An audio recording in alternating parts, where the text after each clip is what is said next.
একেবারে একসঙ্গে 1100 জন প্রধান শিক্ষক নিয়োগ হবে। খুব দ্রুততার সঙ্গে নিয়োগ হবে। নতুন বছরের 2 থেকে 3 তারিখ জানুয়ারি মাসের নতুন প্রধান শিক্ষক হিসেবে যোগদান করবেন, এমনটাই খবর উঠে আসছে। বন্ধুরা, নিঃসন্দেহে বিশাল খবর। নিঃসন্দেহে শিক্ষার্থীদের সামনে একটা বিশাল সুযোগ আসছে। শিক্ষা দপ্তরের ঘোষণা অনুসারে নিয়োগ প্রক্রিয়াটা খুব দ্রুততার সঙ্গে সম্পন্ন হবে। রাজ্যের বিভিন্ন বিদ্যালয়ে প্রধান শিক্ষক নিয়োগের জন্য এর আগে নোটিফিকেশন জারি করেছে রাজ্য সরকার। বিভিন্ন বিদ্যালয়ে প্রধান শিক্ষকের ভ্যাকেন্সি রয়েছে, সেই ভ্যাকেন্সি মেটাতে উদ্যোগ আগেই নিয়েছে। বহু জেলা প্রধান শিক্ষক নিয়োগ সম্পন্ন করে ফেলেছে, হাতে গোনা কয়েকটা জেলা রয়েছে, তার মধ্যে কোচবিহার জেলা অন্যতম। অবশ্যই বন্ধুরা, এই নতুন প্রধান শিক্ষক নিয়োগের ফলে শিক্ষার মান বৃদ্ধি পাবে এবং শিশুদের জন্য একটা সুষ্ঠু শিক্ষার পরিবেশ তৈরি হবে। যারা আগ্রহী, আপনারা দরখাস্ত জমা দিয়েছেন। কাউন্সেলিং কবে হবে, কতদিনের মধ্যে নিয়োগ হবে, সমস্ত কিছু বিস্তারিত আপনাদের পর্ষদে যে ওয়েবসাইট আছে বা এসআই অফিস, সেখানে যোগাযোগ করবেন। যে খবর উঠে আসছে পুরোটাই আপনাদেরকে ডিটেলসে জানাবো। 1100 প্রধান শিক্ষক নিয়োগ হবে কোচবিহার জেলার প্রাইমারি স্কুলগুলোতে। জেলা প্রাথমিক বিদ্যালয় সংসদ জানিয়েছে জেলায় প্রধান শিক্ষক নেই 1100 স্কুলে এবং খুব তাড়াতাড়ি নিয়োগটা করবে। এই নিয়োগ কিভাবে হবে? এই নিয়োগটা হবে পুরোপুরি সিনিয়রিটি বেসিস, এখানে কোনো কম্প্রোমাইজ হবে না। সিনিয়রিটি ওয়াইজ এই নিয়োগ হবে এবং সংসদ চেয়ারম্যান মাননীয় রজত বর্মা মহাশয় জানিয়েছেন যে নোটিফিকেশন জারি হয়ে গেছে। আশা করছি চলতি মাসের মধ্যে জেলার বাকি থাকা 1100 স্কুলের প্রধান শিক্ষক নিয়োগ হয়ে যাবে, অর্থাৎ ডিসেম্বরে সম্পূর্ণ কমপ্লিট হয়ে যাবে, নতুন বছরে যোগদান করাবে। আর কোচবিহার জেলাতে 26টি ব্লকে অর্থাৎ 26টি সার্কেলে মোট 1853টি স্কুল রয়েছে।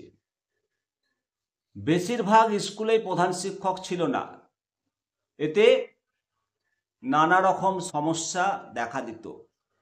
এবার প্রধান শিক্ষক নিয়োগ শুরু হয়েছে, দ্রুত সমস্যার সমাধান হবে।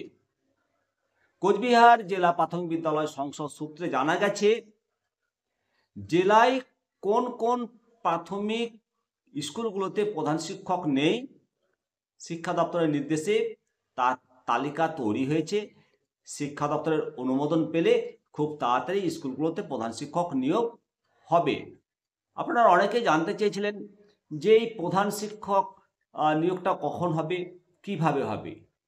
অবশ্যই বন্ধুরা, প্রধান শিক্ষক নিয়োগ সিনিয়রিটির ভিত্তিতে হবে এবং এই সিনিয়রিটি আপনার চাকুরিতে যোগদানের প্রথম তারিখ এবং আপনি সেই জেলার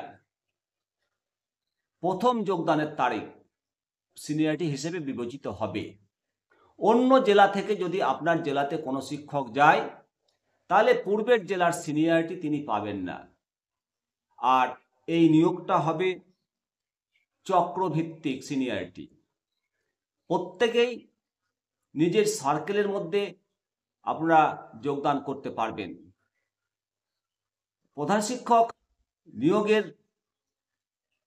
যে সিস্টেম, এতে আপনার প্রথমে যে উইলিং আপনি করেছেন সেই উইলিং কাউন্সিলে যাওয়ার পর সেখান থেকে একটা লিস্ট, সিনিয়রিটি লিস্ট সার্কেল অফিসে পাঠাবে। তারপর সার্কেল অফিস সেই সিনিয়রিটি লিস্ট অনুযায়ী আপনাদেরকে একটা রেকমেন্ডেশন লেটার দেবে। সেই রেকমেন্ডেশন লেটার নিয়ে আপনাকে কাউন্সিলিংয়ের দিন যথাসময়ে উপস্থিত থাকতে হবে। কাউন্সিলিংয়ের দিন আপনি আপনার সমস্ত অরিজিনাল ডকুমেন্টস নিয়ে যাবেন, সেগুলো কাউন্সিল দেখতে পারে অথবা জেরক্স জমা নিতে পারে, সেটা কাউন্সিলের মর্জির ওপর নির্ভর করবে। আপনি যদি দেখেন যে আপনার কম সিনিয়রিটি, আপনার আগে আপনার পছন্দ করা বিদ্যালয় তিনি পেয়ে যাচ্ছেন, তাহলে এই চ্যানেলে অবশ্যই আপনারা মতামত জানাবেন, আপনারা কমেন্ট করবেন। বন্ধুরা, এর আগে যতগুলো প্রধান শিক্ষক নিয়োগ হয়েছে যে সমস্ত জেলাতে, আমি বলবো স্বচ্ছভাবে নিয়োগ হয়েছে প্রধান শিক্ষক, একদম সিনিয়রিটির ভিত্তিতে। দু একটা জেলায়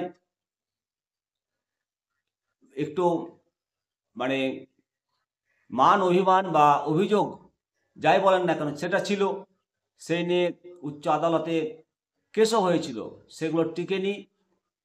প্রধান শিক্ষক নিয়োগ 100% জেনুইনভাবে হয়েছে মুর্শিদাবাদ জেলা সহ অন্যান্য জেলাগুলোতে।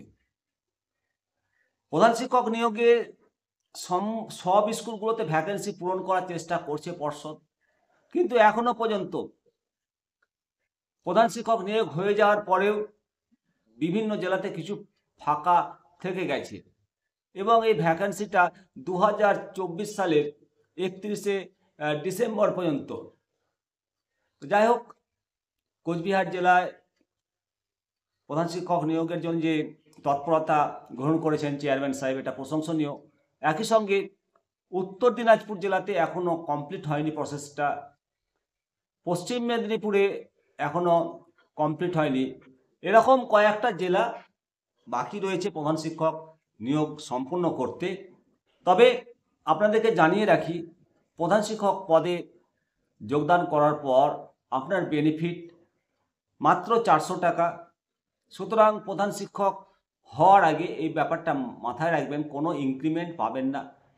তবে শিক্ষা দপ্তরের আইনে আছে ইনক্রিমেন্ট পাওয়ার। এর আগে যারা প্রধান শিক্ষক 2024 সালের আগে যারা যোগদান করেছে তারা ইনক্রিমেন্ট পেয়েছে। 2024 সালে যারা যোগদান করেছেন তারা কেউ ইনক্রিমেন্ট পায়নি। আমাদের দাবি থাকবে প্রধান শিক্ষকদের ইনক্রিমেন্ট দিতে হবে, এবং শিক্ষা দপ্তর এই দাবিটি নিঃসন্দেহে ভেবেচিন্তে দেখবেন।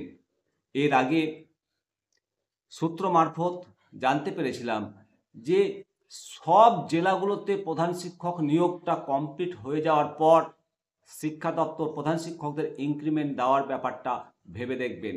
শিক্ষা দপ্তরের ওপর, রাজ্যের শিক্ষামন্ত্রীর ওপর আমাদের ভরসা আছে, প্রধান শিক্ষকদের ইনক্রিমেন্টটা উনি দেওয়ার ব্যবস্থা করবেন। সবাই প্রধান শিক্ষক হিসেবে নিজেকে মানে যখন অ্যাপয়েন্টমেন্ট পাবেন, যারা বিবেচিত হবেন, যারা নিজেকে প্রধান শিক্ষক রূপে তৈরি করেছেন, তারা অবশ্যই অ্যাপয়েন্টমেন্ট লেটার পাওয়ার পর সেই বিদ্যালয়ে যোগদান করবেন। আপনারা অনেকেই অ্যাপয়েন্টমেন্ট পাওয়ার পর আবার যোগদান করেন না, এমনটা করবেন না। ভালো থাকুন, সুস্থ থাকুন, দেখতে থাকুন নিমতিদা দর্শন। পরবর্তী আপডেট নিয়ে বন্ধুরা আবার আপনাদের সামনে হাজির হব। নমস্কার।